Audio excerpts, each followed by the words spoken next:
بسم الله الرحمن الرحيم الحمد لله رب العالمين والصلاة والسلام على أشرف المرسلين ونشهد أن لا إله إلا الله ونشهد أن محمدا عبده ورسوله وخليله وصافيه وحبيبه صلى الله عليه وسلم. أيها الإخوة والأخوات, السلام عليكم ورحمة الله وبركاته.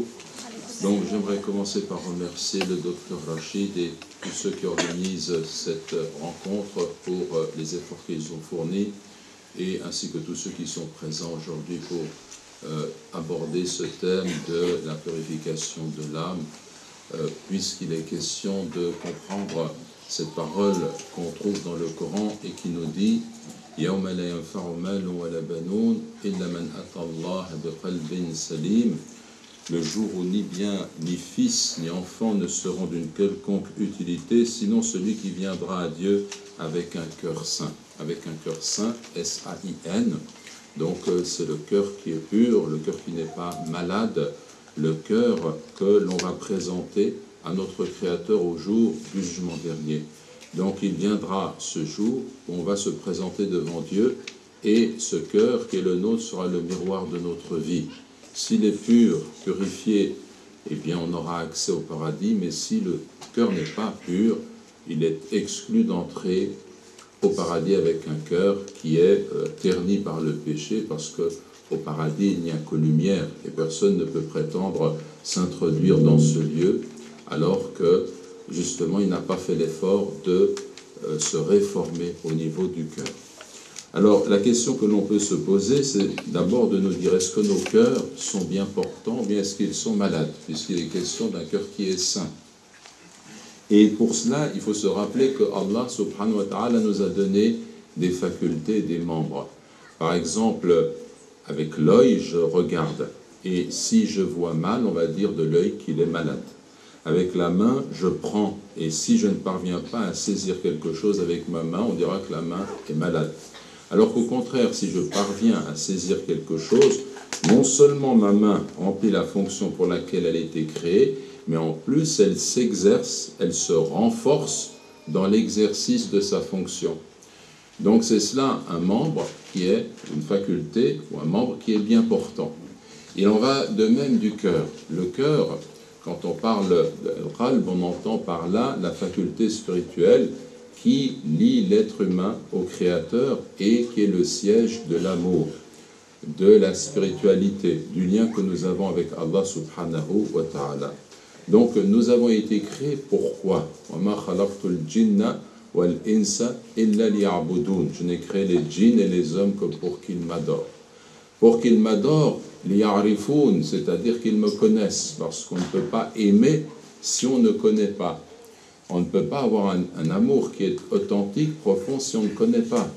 Par exemple, avec l'odorat, on aime les bonnes odeurs. Donc à ce niveau-là, ma connaissance, elle est liée à mes sens.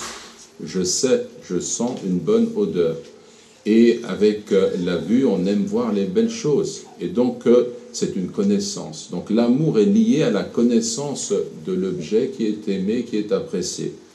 Et il y a un autre type de connaissance, une autre forme de connaissance qui est celle du cœur. Et le cœur précisément, eh bien, il a été créé pour apprécier la majesté d'Allah subhanahu wa ta'ala, connaître le Créateur et se tourner vers lui et l'aimer par cette connaissance. Et on le voit lorsque notre prophète sallallahu alayhi wa sallam dit « وَجُعِلَتْ قُرَّةُ عَيْنِي فِي الصَّلَاةِ » On a mis la fraîcheur de mon œil, c'est-à-dire de mes yeux, c'est-à-dire ma consolation, c'est-à-dire mon bonheur, dans le sens de la spiritualité, on l'a mis dans la prière. Quand il entrait dans la prière, il se retrouvait en face de son Créateur, et dans ce rapport à Dieu, subhanahu wa ta'ala, eh bien, il y avait ce lien qui était très fort, parce qu'il aimait la prière, parce qu'il aimait son Créateur. Et donc, nous, on peut, à ce niveau-là, observer le fait que le cœur, il a été créé pour cela, pour rencontrer Allah subhanahu wa ta'ala. Maintenant, si je présentais à quelqu'un un repas délicieux, avec toutes sortes de mets, des fruits, de la nourriture, des boissons variées, et il se présente à cette table, et puis je lui propose les aliments les uns après les autres, je vais observer qu'il ne peut pas consommer ni l'aliment de base, ni les fruits, ne veut pas boire, il rejette tout cela. Je vais dire de lui qu'il est malade. Parce que ce n'est pas normal pour quelqu'un qui a faim de se retrouver devant une telle variété à consommer et de rejeter ainsi le repas. Eh bien pour l'âme également, pour le cœur, Allah a varié les nourritures qui sont les nôtres. C'est par exemple le dhikr, le fait de se rappeler Allah de façon constante. Ça c'est une nourriture de l'âme. Subhanallah, walhamdulillah, wa la ilaha illallah, wallahu akbar. Et l'adhkar qu'on dit le matin et le soir. La lecture également du Coran, une forme supérieure du dhikr, ça aussi c'est un aliment spirituel. Également la méditation, la réflexion sur le sens des choses de la vie. Cela nourrit le cœur. La réflexion illumine le cœur. Ou encore le fait d'être en quête de la connaissance et du savoir. Le fait d'être en quête de la connaissance et du savoir, c'est aussi quelque chose qui illumine le cœur dans le sens de l'esprit qui s'ouvre ainsi et qui comprend la réalité des choses. Le fait de prier, le fait de se livrer à toutes les formes de culte en islam est lié aussi à cela. Il y a une variété. Allah, dans sa sagesse, a fait qu'on a la prière, on a aussi le jeûne, on a aussi la zakat, on a le pèlerinage, on a la quête du savoir encore une fois, et ainsi, on a beaucoup de choses que l'on peut entreprendre. Donc je peux observer quel est mon comportement par rapport à cette variété. Si lorsqu'on me propose le dhikr, pour moi c'est pesant. Je dois lire mon juz, le Coran, une partie du Coran chaque jour, et j'estime que c'est quelque chose qui est pesant. Je dois étudier aussi, ou pratiquer le dhikr, et je fais ma wazifa, la part de dhikr que je fais chaque jour, et bien ça devient pour moi pesant. Ou encore le fait de me rendre à la mosquée pour faire la prière pour les hommes, c'est une obligation quand ce sont les 5 prières et qu'il entend le adhan, il voit que la mosquée est prête et qu'il peut s'y rendre, il ne s'y rend pas, ou bien il s'y rend avec difficulté. Et c'est là que l'on voit, par rapport à ces activités, si le cœur est bien portant ou il est malade. Lorsque je pratique le dhikr, lorsque je fais la prière, comment est-ce que je fais cette prière? Prenez par exemple la prière du matin. Vous avez ceux qui ne pratiquent pas, ceux-là, on les met de côté, on n'en parle pas. Vous avez ceux qui pratiquent, mais qui, lorsque vient le matin, au lieu de se rendre à la mosquée voisine, eh bien préfèrent faire vite sa prière là où il se trouve et se rendormir. Vous avez celui qui se lève et qui va lutter contre son nafs parce qu'il éprouve de la difficulté à se rendre à la mosquée pour faire la prière. Il faut faire le wudu, il faut se déplacer, il faut sortir dans le matin frais et ainsi de suite. Et tout cela occasionne pour lui une gêne. Mais il s'y rend, il a la force de s'y rendre et de prier. Et puis vous avez celui qui s'y rend de façon complètement différente. D'abord, avant l'heure du fajr, il est déjà debout. Une demi-heure, 1 heure avant le fajr, il s'est levé parce qu'il est déjà en quête de son Créateur dans l'adoration. Ensuite, il se rend à la mosquée, il aime se rendre à la mosquée. Il aime se mettre derrière l'imam et écouter les versets qui sont lus, parce que ces versets, c'est la nourriture de l'âme. Donc cet exemple-là, il nous permet, nous, de nous dire où est-ce qu'on se situe. Est-ce que nos cœurs sont vraiment bien portants ou bien est-ce qu'ils sont malades? Et le cœur est malade aussi lorsqu'il apprécie des choses qui lui sont nuisibles. Tout comme quelqu'un qui a soif, eh bien, préfère boire une eau empoisonnée plutôt qu'une eau pure. Cela signifie que c'est une erreur qui est grave. Et de la même façon, lorsque l'être humain s'écarte de l'adoration de Dieu pour se tourner dans son adoration vers un objet de la création, eh bien là, on peut dire que le cœur est effectivement aussi empoisonné par une idole. Le cœur, il peut être ainsi malade, mais la maladie peut s'emparer de lui à tel point qu'il finit par mourir, et c'est un cœur qui est mort. Et le poète dit, il n'y a dans la blessure du mort aucune douleur. Comment est-ce que je peux m'assurer que le cœur est mort? Alors c'est extrêmement grave. C'est que la personne, lorsqu'elle commet un péché, lorsqu'elle commet des choses qui sont nuisibles, mauvaises, ne ressent plus la douleur. Continue. Tandis qu'un cœur qui est encore vivant, malade, eh bien, il se blâme d'avoir commis telle ou telle action et il éprouve de la douleur lorsqu'il sort du droit chemin. Lorsque l'on regarde dans le Coran, dans Surat al-Baqarah, au début, on a la description de 3 types de cœurs. Allah nous dit d'abord que le Coran est un guide pour ceux qui sont pieux. Hudan lil muttaqin, un guide pour les pieux. Alladhina yu'minuna bil ghaib, ceux qui croient dans el-ghaib. El-ghaib, c'est une notion qui signifie ce que les sens ne peuvent pas atteindre. Donc tous les éléments de la croyance dans le cœur sont liés à un univers que je ne vois pas avec les yeux de la tête, mais que je peux voir avec les yeux du cœur. El-Basira, vous avez el-Basar, la vue, el-Basira, la clairvoyance intérieure qui détermine cette connaissance dont l'homme est susceptible par rapport à des phénomènes, des réalités qui dépassent le monde de l'expérience sensible, de ce que je peux voir.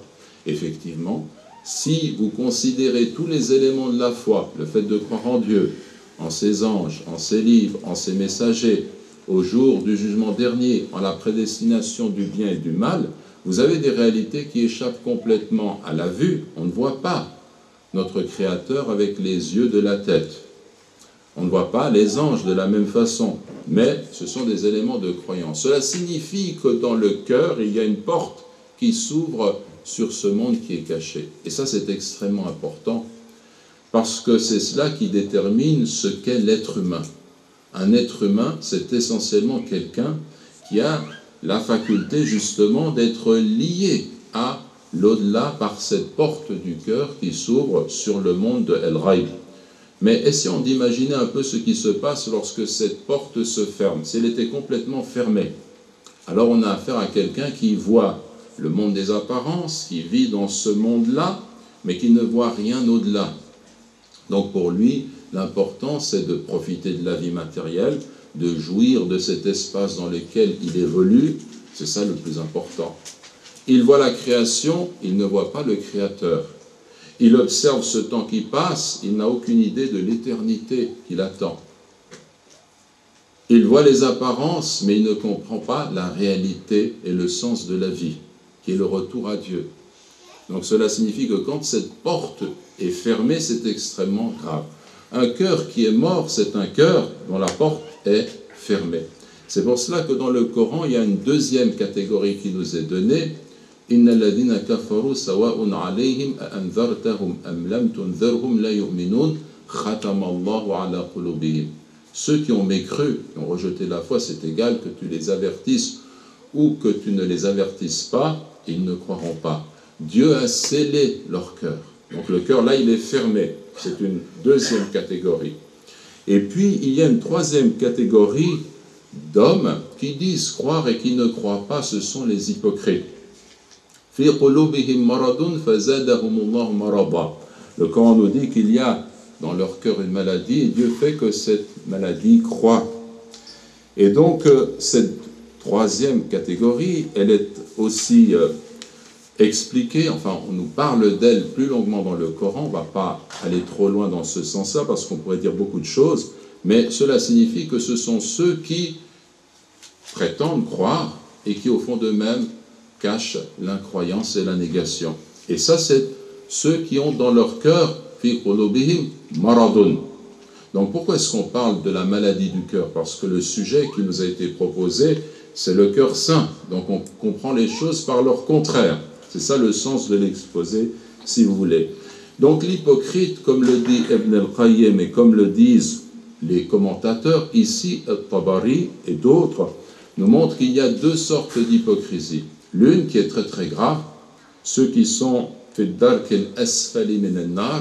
dans le plus bas degré du feu, ce sont ceux qui ont prétendu, qui ont dit « nous croyons », mais qui au fond d'eux-mêmes ne croient pas. Et quand vous pensez l'hypocrisie, vous voyez qu'elle consiste à montrer quelque chose et à cacher son contraire, autre chose. C'est toujours ça, être hypocrite. Mais vous avez un deuxième degré d'hypocrisie qui est moins important, qui consiste à être dans le doute. On est tantôt dans une sorte de lumière, on perçoit quelque chose de la vérité de l'islam, et puis tantôt on glisse complètement vers les ténèbres et on rejette cette vérité. Il y a des gens qui sont entre ces deux positions, et c'est une forme d'hypocrisie, elle est moins grave. Et c'est pour ça que Ibn Kathir, dans son commentaire, il nous permet d'ajouter au classement qu'on vient de faire un quatrième cœur. Comment est-ce que cela est possible? Donc je vous lis le hadith qui dit ceci. Selon Abu Saïd, le messager de Dieu, sallallahu alayhi wa sallam, a dit, il existe 4 sortes de cœurs. Un cœur dépouillé qui comprend comme un flambeau brillant, un cœur engainé, endurci, dont la gaine est nouée, un cœur renversé, un cœur plaqué. Pour ce qui est du cœur dépouillé, c'est celui du croyant, le flambeau qui s'y trouve est sa lumière. Pour ce qui est du cœur engainé, c'est celui du négateur. Pour ce qui est du cœur renversé, c'est celui du complet hypocrite. Cœur renversé, le complet hypocrite. Il a su la vérité, puis il a choisi de la méconnaître. Pour ce qui est du cœur plaqué, c'est un cœur qui comprend de la foi et de l'hypocrisie. La foi qui s'y trouve est comparable à une plante qu'alimente une eau pure, et l'hypocrisie qui s'y trouve est comparable à un ulcère infecté davantage par le pus et le sang. Celle de ces 2 substances qui l'emportera sur l'autre déterminera qui l'emportera. As-Suyuti ainsi que Ibn Kathir ont retenu ce hadith en considérant que sa chaîne de transmission était authentique, mais d'autres l'ont rejeté. Ils n'ont pas complètement rejeté, mais ce hadith n'est pas sahih pour eux. Et donc cela signifie qu'il y a un doute par rapport au hadith, mais le sens qui nous est donné là nous éclaire, nous apporte un éclaircissement qui est intéressant pour nous. Maintenant, on peut se poser la question suivante, c'est en fait, quels sont les signes au contraire qui montrent que le cœur est saint? Et là, les ulama nous disent, ce qui montre que le cœur est saint, eh bien, c'est en particulier le fait que l'être humain éprouve une forme de détachement par rapport à dunya, il s'écarte du monde, et qu'il est attaché au niveau de son cœur à son Créateur. Il se tourne vers le Créateur. Et plus le cœur est saint, plus vous avez affaire à un individu qui est avec vous dans le comportement, mais qui est en exil en réalité dans cette vie. Il est attaché à l'au-delà, il aime Dieu, il aime le rappel de la vie dernière. Et ce rappel de la vie dernière, c'est ce qui fait la qualité de l'être humain. 2 choses font qu'un être humain a une grande qualité. Ces 2 choses sont liées au cœur. La première, c'est taqwa. Taqwa, huna. La piété est ici, et il indique sadr, donc sa poitrine. Donc cela signifie que c'est cela qui fait la qualité d'un être humain, c'est sa piété, le rapport qu'il a à Dieu, et qui lui commande d'obéir à son Créateur, d'aimer son Créateur, de chercher l'agrément de son Créateur, de vivre toujours vis-à-vis de son Créateur, subhanahu wa ta'ala, l'homme pieux. Et la deuxième chose, c'est que cet homme-là est lié à l'au-delà de façon continue. Il a déjà un pied de l'autre côté.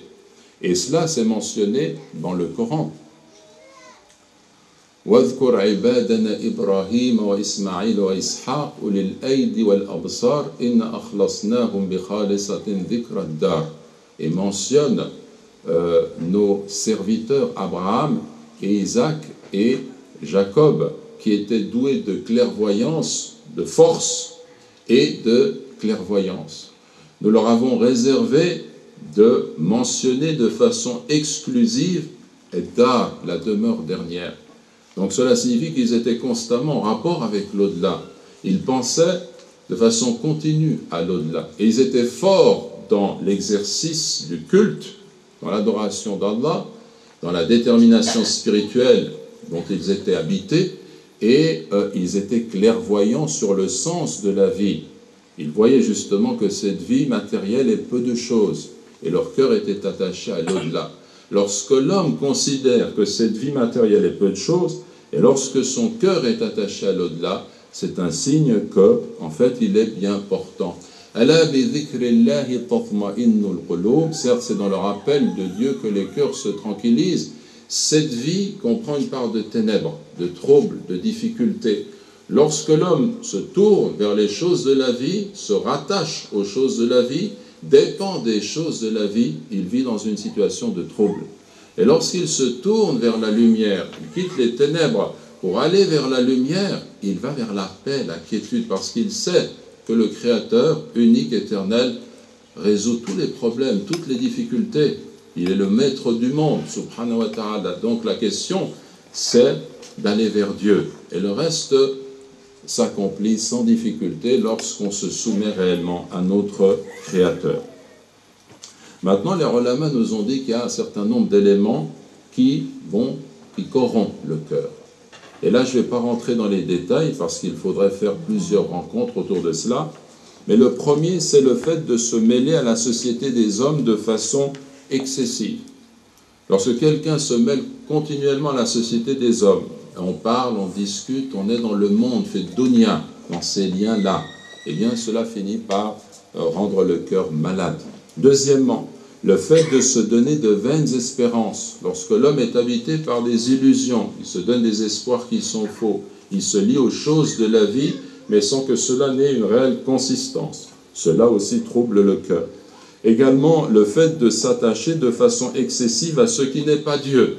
À partir du moment où je m'attache à quelque chose, un être qui m'est cher, ça peut être un enfant, ou bien des biens, ou bien une personne que j'aime de façon excessive, eh bien là aussi, le cœur est malade. Le fait d'être rassasié ou l'excès de nourriture. Lorsque quelqu'un mange l'excès de nourriture, cela alourdit le corps et cela va avoir un impact sur le cœur. Et également l'excès de sommeil.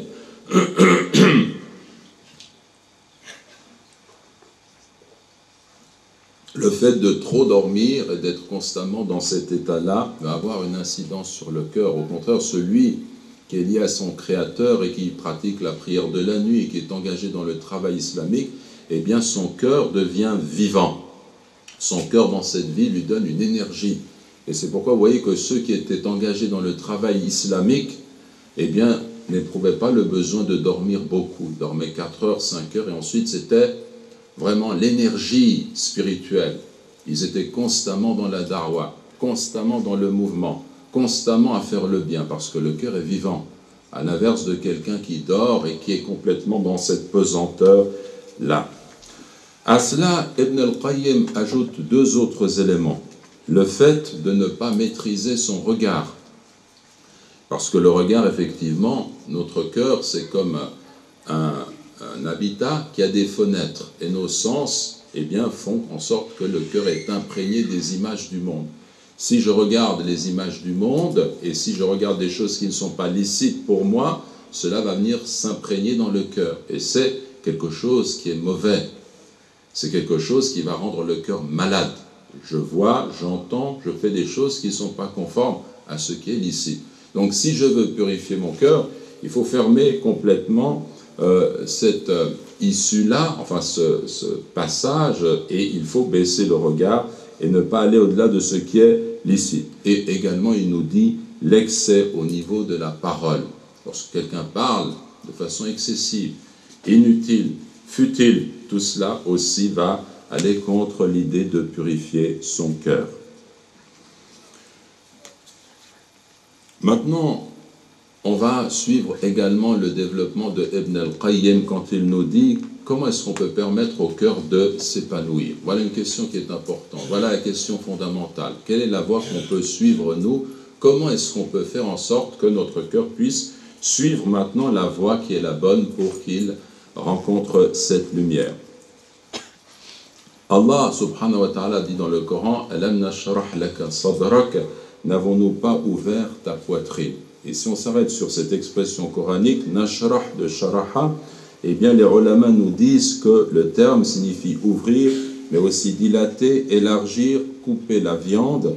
Le sens original du mot sharh, selon Al-Asfahani, est l'exposition et l'étalage de la viande.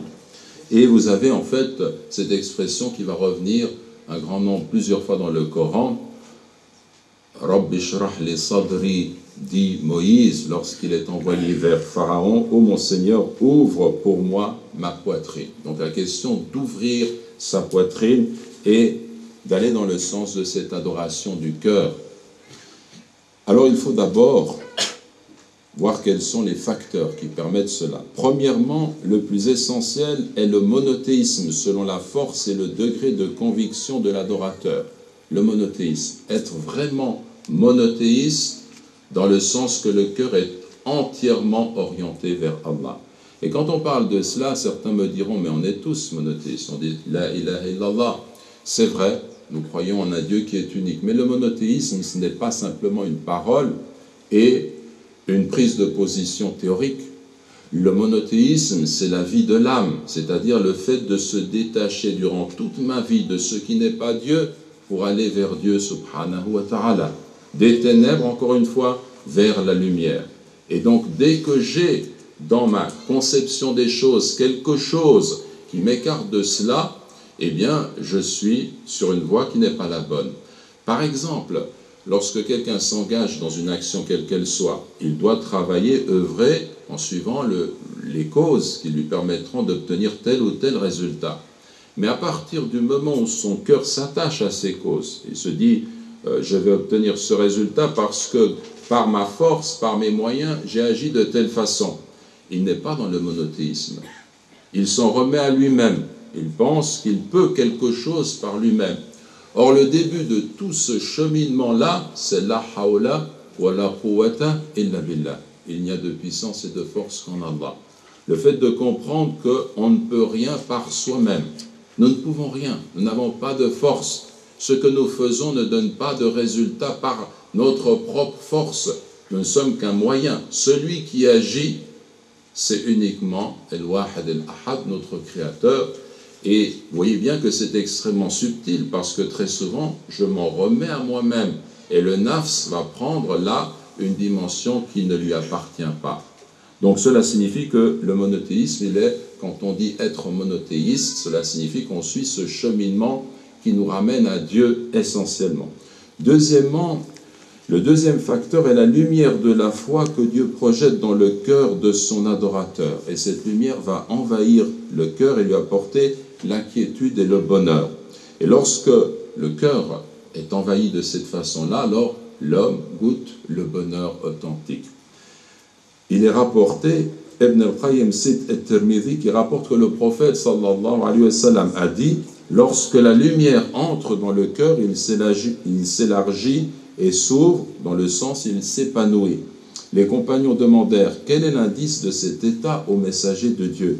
Il répondit « Le fait de tendre et de se rapprocher de la demeure de l'éternité, l'au-delà, de se détourner de la demeure de l'illusion ou de la séduction et de se préparer à la mort avant qu'elle ne survienne. » C'est un hadith qui est très très beau, très important, parce que là aussi on revient à ce qu'on a déjà dit, mais cela nous permet de le souligner, c'est le fait que tu t'écartes de cette demeure de l'illusion et que tu te tournes avec ton cœur vers l'au-delà et vers ton Créateur subhanahu wa ta'ala.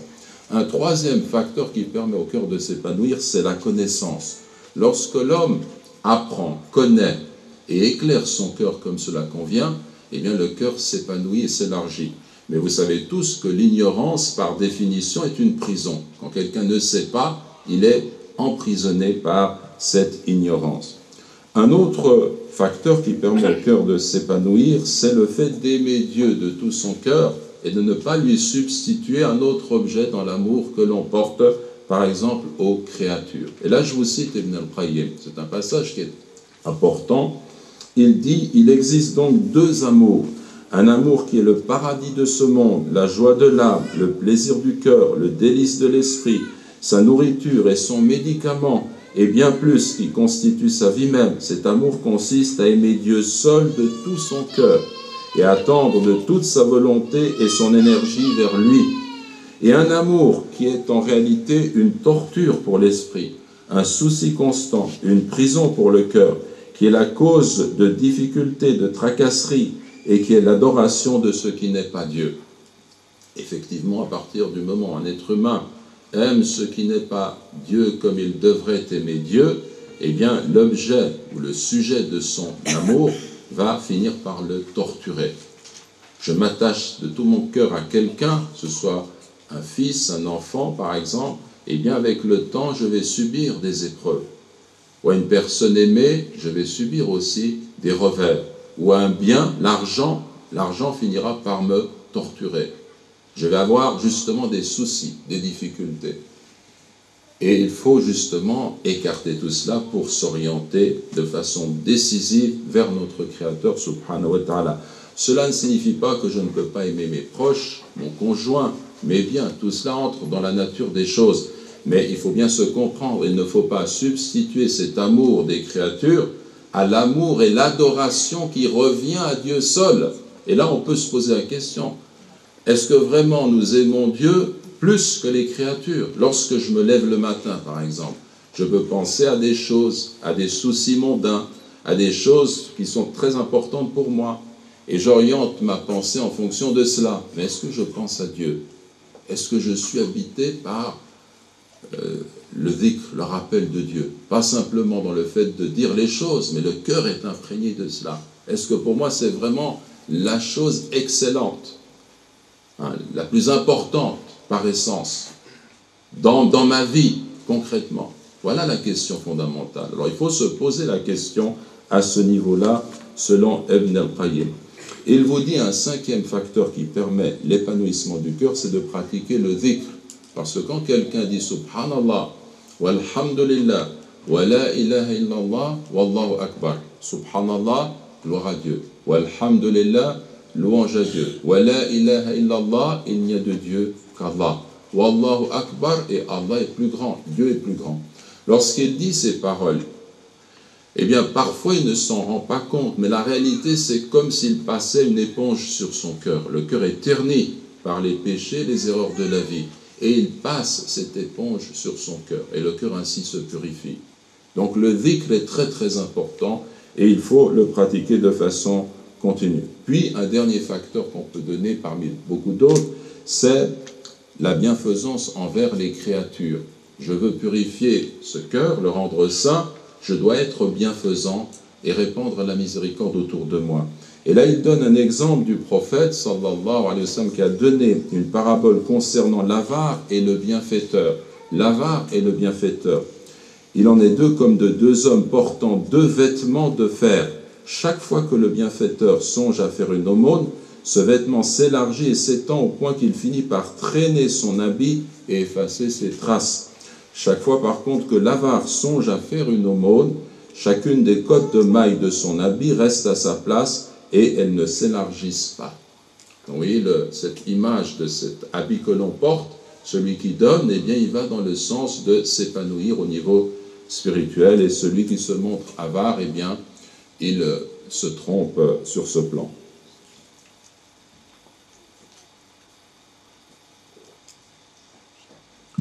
Un dernier point que l'on peut également aborder, c'est la question du cœur et de la proximité vis-à-vis du Créateur. En fait, qu'est-ce qui nous est demandé dans tout cela? C'est d'orienter notre cœur vers Allah de façon sincère. Et un être humain peut faire ce voyage très rapidement, en quelques instants, si Allah lui ouvre cette porte. Il va parcourir une distance extraordinaire en quelques instants. Si Dieu décide de lui ouvrir cette porte, et nous, on peut demander à Dieu de nous ouvrir cette porte. Quand cette porte est ouverte, je comprends le sens de tout cela. Comment? Je vais chercher la proximité du Créateur. Et c'est cela que l'on doit viser. On recherche quoi dans cette vie? Le sens de cette vie, adorer Dieu, c'est se rapprocher, s'approcher du Créateur. Alors, est-ce qu'on s'approche simplement par l'enveloppe des choses, par l'aspect extérieur des choses? Est-ce que c'est le voyage du cœur, du corps, qui fait que je me rapproche de Dieu? Ou bien est-ce que c'est le voyage du cœur? Et là, vous avez des paroles également que j'aimerais vous citer, qui sont celles qu'a données Abd al-Qadir al-Jilani, qui sont très très belles, et il faut les écouter attentivement. Il dit ceci: le but ultime de la détermination du croyant, connaissant et savant, est sa proximité du vrai. À lui la toute-puissance et la majesté. Il est que son cœur arrive à lui en ce bas monde avant l'au-delà. La proximité du vrai, à lui la puissance et la majesté, le but ultime des pas du cœur. Le but ultime des pas du cœur. Le cœur fait des pas pour aller vers Allah subhanahu wa ta'ala. Quel est le but? La proximité avec Allah. Et il dit ceci: je te vois debout et assis, incliné et prosterné, veillant et te fatiguant, alors que ton cœur n'a pas bougé de sa place et n'est pas sorti de la demeure de son existence et n'a pas transformé ses habitudes. Sois sincère dans la quête de ton maître, à lui la toute-puissance et la majesté, et ta sincérité te dispensera de beaucoup de fatigue. Sois sincère. Donc ce qui est demandé, ce n'est pas seulement l'aspect extérieur du culte qui est important. Debout, incliné, prosterné, la prière est fondamentale dans son aspect extérieur. Mais ce qui est demandé, c'est le voyage du cœur dans la sincérité, dans le fait de s'orienter vers Allah. Et donc c'est ce voyage que nous devons entreprendre, d'après ce que nous dit le cheikh dans ce passage. Et puis je vais vous citer également une hikmah de Ibn Ata'illah al-Sakandari, qui nous dit ceci. Comment pourrait être illuminé un cœur dans le miroir duquel sont imprégnées les images des êtres du monde? Et comment pourrait-il voyager vers Dieu alors qu'il est enchaîné à ses passions? Et comment pourrait-il aspirer à la présence de Dieu alors qu'il ne s'est pas lavé des impuretés liées à ses inconsciences?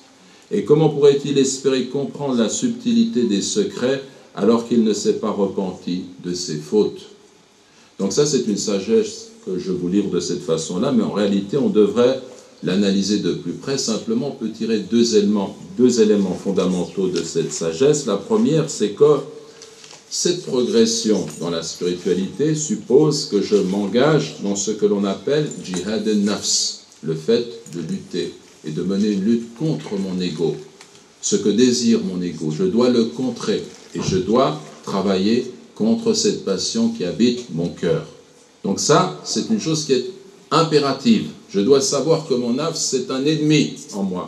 Il m'entraîne à aller ici et là et à tomber dans tel piège. Et donc je dois lutter, je dois m'armer vraiment contre cela, aller contre les désirs de l'ego. Voilà. Et si quelqu'un, vous voyez ce qu'il nous dit, comment pourrait être illuminé un cœur dans le miroir duquel sont imprégnées les images des êtres du monde? Il absorbe, il voit tout ce qui est haram avec ses yeux, avec son ouïe, avec ce qu'il fait, ce qu'il dit, ce qu'il prend, là où il va. Et ensuite, il voudrait suivre la voie de la spiritualité pour se rapprocher d'Allah. C'est impossible. On ne peut pas imaginer la chose. Donc il faut s'armer dans ce sens-là. Et puisqu'on dit que le djihad et nafs, c'est le plus grand djihad, eh bien la victoire que l'on remporte contre son nafs, c'est la plus grande des victoires, par déduction. La victoire que je suis capable de remporter contre mon nafs, c'est la plus grande des victoires. Ensuite, vous avez une deuxième réalité que l'on peut tirer de ces propos, c'est que les contraires ne peuvent pas se rencontrer. Lumière et ténèbres, force et faiblesse, pureté et impureté, entêtement dans l'erreur et repentir sincère. Je ne peux pas prétendre avoir ces deux choses en même temps au niveau de mon cœur. Je dois choisir entre les ténèbres et entre la lumière, entre le fait de m'obstiner dans le mal et le péché, et le fait de me repentir et de revenir à mon Créateur, subhanahu wa ta'ala. Enfin, et c'est par là vraiment que je vais terminer, Ibn al-Qayyim al-Jawziyya, lorsqu'il parle du cœur qui est malade, il nous dit une parole que j'aime à dire et à répéter. Le cœur qui est, quand il nous parle du cœur qui est saint maintenant, il nous dit le cœur qui est saint, eh bien c'est un cœur, en substance, qui n'a aucune notion contraire à ce que dit la révélation. Et c'est un cœur qui n'a aucune volonté contraire à ce que la loi révélée ordonne. Et c'est là qu'on voit que c'est vraiment un très très grand imam, le disciple de Ibn Taymiyyah notamment. Pourquoi? Parce qu'en quelques mots, il nous met là sur la voie qu'il faut suivre. Il nous dit, dans ta conception des choses, tu ne dois pas avoir une idée contraire à ce que dit la révélation. Si tu as quelque chose, tu conçois quelque chose qui est contraire à ce que dit la révélation, eh bien tu es dans l'erreur et ton cœur est malade. Et également au niveau de ta volonté, tu ne dois pas avoir une volonté qui est contraire à ce que la loi révélée t'ordonne de faire ou de ne pas faire. Tu dois te conformer à cela. Et si tu dévies, ton cœur, il est malade. En d'autres termes, il y a le plan de la connaissance et le plan de la volonté. Et cela, c'est ce qui détermine l'être humain en tant que tel par rapport aux autres créatures. J'ai la faculté de connaître et j'ai la faculté de vouloir et je suis libre, j'ai une responsabilité. Qu'est-ce que cela veut dire? Cela veut dire que si quelqu'un vient à moi et me dit « Je crois que Dieu s'est incarné en l'homme et qu'il est homme et qu'il est une composante de telle figure, telle représentation dans telle mythologie ou telle façon de concevoir la divinité. » Je regarde dans le Coran, « Wala taqulu thalatha » ne dites pas 3, Et puis je regarde qu'il est question d'un Dieu qui est unique, et donc je dis, le cœur de celui qui dit cela est malade. Il vient vers moi, il me dit, je ne crois pas en les anges. Pour moi, ça n'existe pas. Je sais, selon le Coran et la Sunna, que les anges existent. Le cœur, il est malade. Et ainsi de suite. Toute connaissance qui ne correspond pas à la vérité révélée, le cœur, il est malade. Pourquoi? Parce que le cœur, c'est un récipient. Et la connaissance, c'est l'eau qui vient se déverser dans ce récipient. Et Dieu a créé ce cœur pour recevoir cette eau de la révélation, qui correspond exactement à ce dont le cœur, à ce qu'éprouve le cœur. Le cœur a des besoins. Et si quelqu'un ne reçoit pas cela, comme c'est révélé, le cœur est malade. Et quelqu'un, par exemple, les chouyours nous donnent cet exemple de quelqu'un qui entend le adhan le matin dans nos pays. Et on appelle à la prière, et Dieu lui dit, par le adhan, réponds à mon appel. Et lui, il est dans son lit, et le sommeil l'emporte sur cet appel, et il ne répond pas, il ne va pas sortir pour faire la prière du Fajr à la mosquée. Qu'est-ce qui s'est passé? Dieu a une volonté, il lui dit, viens à la prière. C'est la loi qui lui dit que tu dois te lever, tu entends le adhan, rends-toi à la mosquée, prie dans la mosquée. Mais lui, il a une volonté, et sa volonté, c'est d'être emporté encore par un sommeil qui est délicieux, et le nafs. Donc, à ce niveau-là, il a une volonté, et Dieu a une volonté, et il ne se soumet pas à la volonté de Dieu. Le cœur est malade. Donc ça, c'est un exemple pour vous dire que maintenant, je dois comprendre que le cheminement qui doit être le mien doit consister, à connaître la loi révélée. Et quand je connais la loi révélée, je vais aller contre ce qu'on appelle échec. Échec, c'est le doute. Et le doute, c'est précisément le fait du cœur qui est malade. Et puis, je vais aussi m'armer de connaissances, mais aussi m'engager volontairement pour lutter contre cet ego, contre ce nafs, et travailler à suivre la loi divine. Et cela, ça me permet de dominer ce qu'on appelle les shahawat, les passions, la libido, le fait d'avoir justement ces instincts qui dominent l'être humain et le conduisent à faire de mauvaises actions, quand ce n'est pas dans le cadre de ce qui est licite, bien entendu. Donc là aussi, je vais lutter contre échec au niveau de la connaissance, ou shahawat au niveau de la volonté. Mais là aussi, il y a une échappatoire pour nous, parce que nous sommes des êtres faillibles et faibles. Nous sommes faillibles au niveau de la connaissance, donc on se trompe. Donc il y a quelque chose au niveau du cœur qui doit être corrigé de façon constante. Comment? Par le repentir, par le savoir et la connaissance. Et je suis faible, il m'arrive de commettre des péchés. Et donc qu'est-ce que je fais? Je reviens à Dieu, je me repens à Dieu, et c'est aussi une porte qui encore est ouverte pour nous chaque fois et toujours. Vous voyez, c'est pour ça que cet islam, c'est la religion de la miséricorde. Donc voilà quelques considérations autour de cette question du cœur, qui est quand même l'essentiel de ce que nous enseigne la foi islamique, la spiritualité, parce que c'est ce savoir qui nous permettra d'avoir accès au paradis le jour où il faudra présenter à Dieu un cœur qui est saint, Inch'Allah. Wa jazakumullahu khayran, wa alhamdulillah rabbil alamin, wa salatu wa salam ala ashraf al-mursalin.